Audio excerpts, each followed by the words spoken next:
All right, family, you know the voice, you know the choice. This is Ebony Republicans. Guys, I put out a video about Takeoff, and I just don't feel like doing it. I took it down. We're going to be talking about Terence Crawford being a liar, an absolute liar. And this is what I was telling y'all before when I was saying he had the mental issues, him and Adrian Broner. Now you're beginning to believe me. He's delusional. Now, with Takeoff, first of all, don't start that Texas had anything to do with that shit. We couldn't protect him and we couldn't save him. Because what he was dealing with was an inside job. It's a personal thing between him and the Migos family and whatever else they got going on. That had nothing to do with the Prince family. It had nothing to do with Houston. It had nothing to do with no mob ties or none of that shit. When the shit really come out, nigga live with a assassin was there, you know?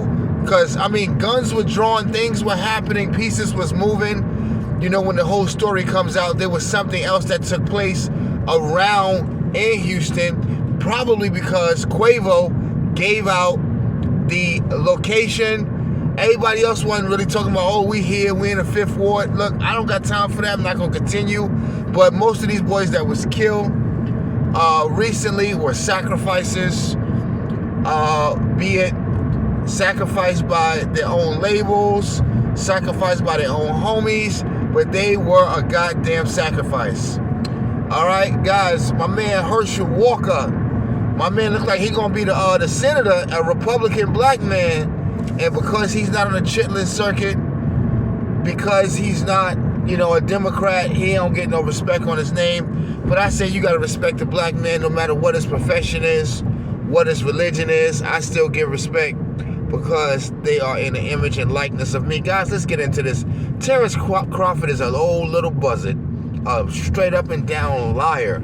And also, not only is he a liar, he's just weird. Like I've been telling you, he's socially awkward.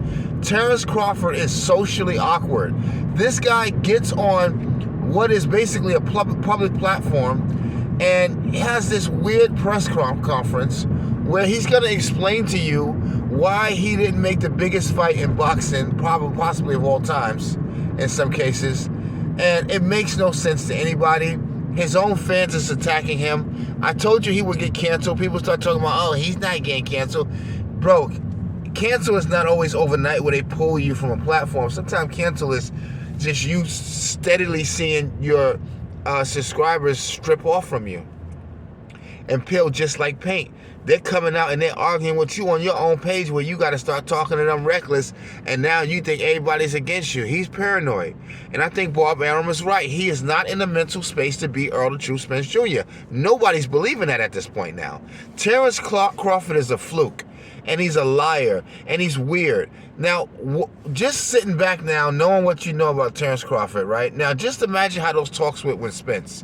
This guy pulls some out of the blue shit, calls this guy up. Hey, what's up, buddy? I ain't spoke to you in a goddamn nose wind, but I got a guy who's got about 50 millions here and everything. He like, wait, bro, you really could text? I told y'all before. His grammar, his pronunciation, he can barely talk out front. Look, and I hate that they make boxing seem like it's an ignorant nigga sport. But anyway, the truth of the matter is, Terence Crawford, Showtime, pay-per-view, even the damn sanctioning bodies, including the WBO, did not know the shifty moves that Terence Crawford had going on the side.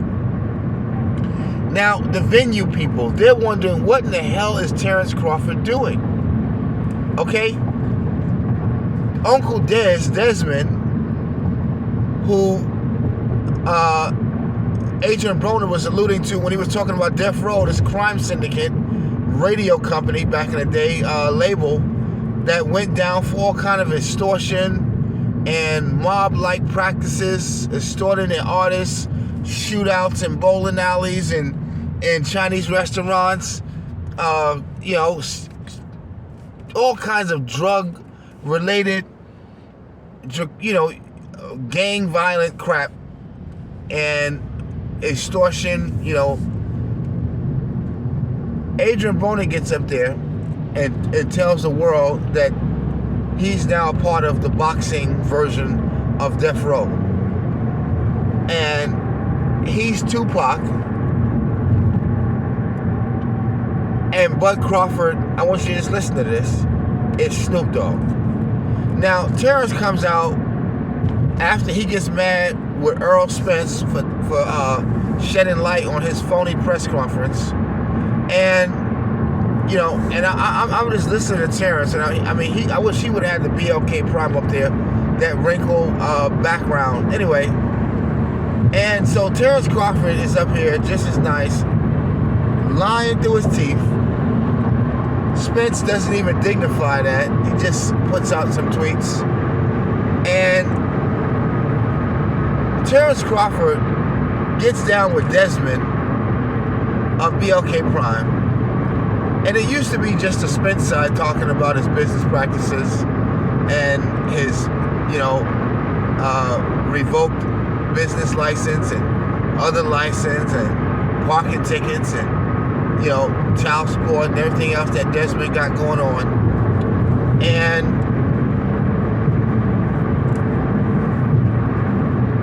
the amount of public pressure and public perception on BLK or Desmond or, you know, the founders of this BLK app, Prime, Premium or whatever, he has the worst reputation in boxing at this time.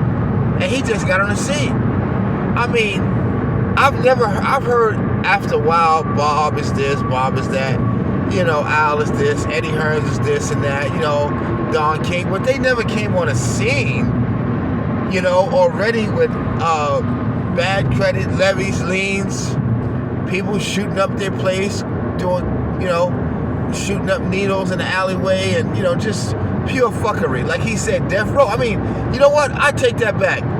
You know what? Adrian Broner ain't lying, because BLK Prime or Premium, whatever it is actually ran like Death Row. BLK Premium is ran like Death Row. BKL, whatever it is, Black Prime, it is ran like a drug syndicate. And it has the right type of guy who just sort of bullies his way through life and don't care what anyone says. Now Terrence get up there talking about he offered Spence 50 million and he ain't even got his 10 million yet. And he's partnered with a guy like this. Now, look, if I'm Spence, I want to know who these secret guys is to this goddamn hedge fund is too. Hell, you might be getting this shit, you know, from you know, the game, or, you know, who knows where you're getting it from? Could be from the Clintons. I don't want to get down with that shit. The hell you mean, Terrence? Even Al Heyman said, I'm not putting this fucking fight in nobody. Are you stupid, nigga? Sesame Street. I don't know them niggas when they say they know you. What do that mean? Listen to how you talk. You talk like a young gang dumb nigga. They said they know you. Nobody's gonna say, hey, yeah, I know Al. I'm a hedge fund private guy. I know Al. It sounds illegal. It sounds weird, bro. No one does business like that, bro.